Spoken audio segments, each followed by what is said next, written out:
Cuba y Singapur acaban de firmar un acuerdo bilateral que permitirá a los cubanos viajar sin necesidad de visado a este país asiático. Pero, ¿será necesario cumplir con algún requisito? ¿Qué pasos hay que seguir si quieres viajar a este país? ¿Y será esto una posibilidad real y viable para los cubanos de a pie? Esos que buscan una válvula de escape a la situación precaria en la que hoy se encuentra la mayor parte del pueblo cubano. ¿O simplemente es un acto simbólico que no trascenderá los papeles? Sobre esto y más estaremos hablando durante los próximos minutos. Para situarlo en contexto, debemos decir que Singapur es un pequeño país muy urbanizado del sureste de Asia.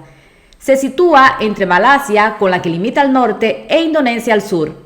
El territorio del país incluye una isla principal y 63 islas e islotes. Sus idiomas oficiales son el inglés, malayo, mandarín y tamil. Tras este anuncio, que se realizó a finales de octubre, coincidiendo con un reciente acuerdo para facilitar viajes directos entre Cuba y Singapur, los cubanos podrían viajar a este país por un periodo de 30 días sin necesidad de visa.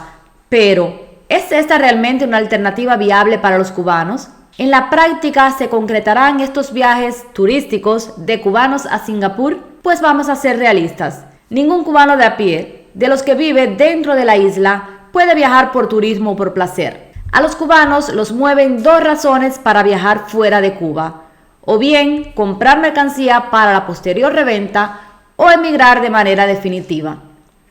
En el caso particular de Singapur cuenta con una economía de mercado muy desarrollada, ocupando un lugar destacado en indicadores sociales claves como la educación, sanidad, calidad de vida, seguridad humana, infraestructura y vivienda.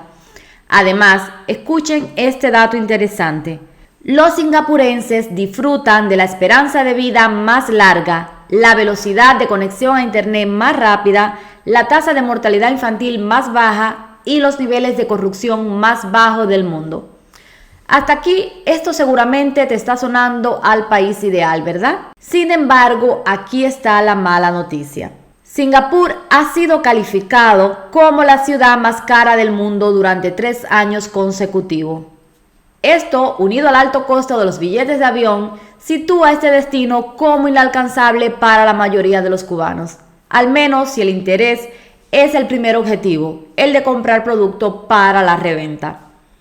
Es que esto está claro: si los cubanos están pensando usar este destino para ir a comprar mercancía y tienen que pagar un boleto de avión súper carísimo, un hospedaje caro y además adquirir los productos a alto costo, pues no van a obtener ninguna ganancia. Entonces, a Singapur tenemos que desecharlo como un destino turístico para la compra y reventa.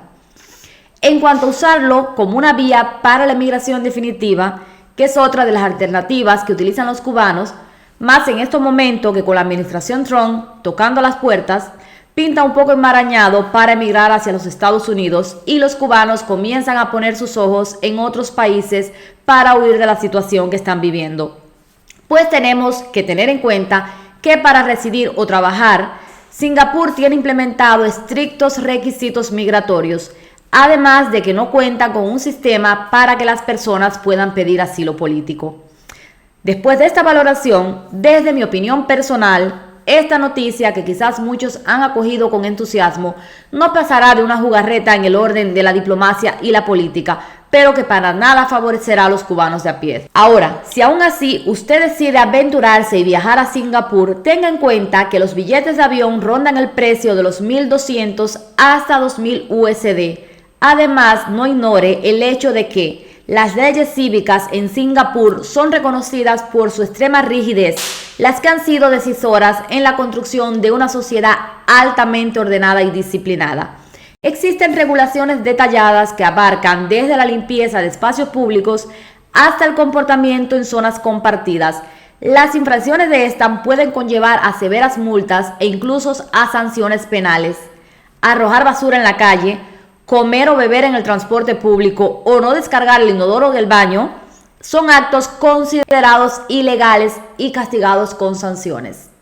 Así que para los que no estamos acostumbrados a estas reglas, esto puede tomarnos por sorpresa. Y nadie querrá que, además del alto costo del viaje, tener que pagar una multa por incumplir con las normas. Hasta aquí este análisis para que usted tenga una idea sobre esta anunciada posibilidad de los cubanos viajar a Singapur sin necesidad de visa. Nos vemos en un próximo video. Que Dios los bendiga.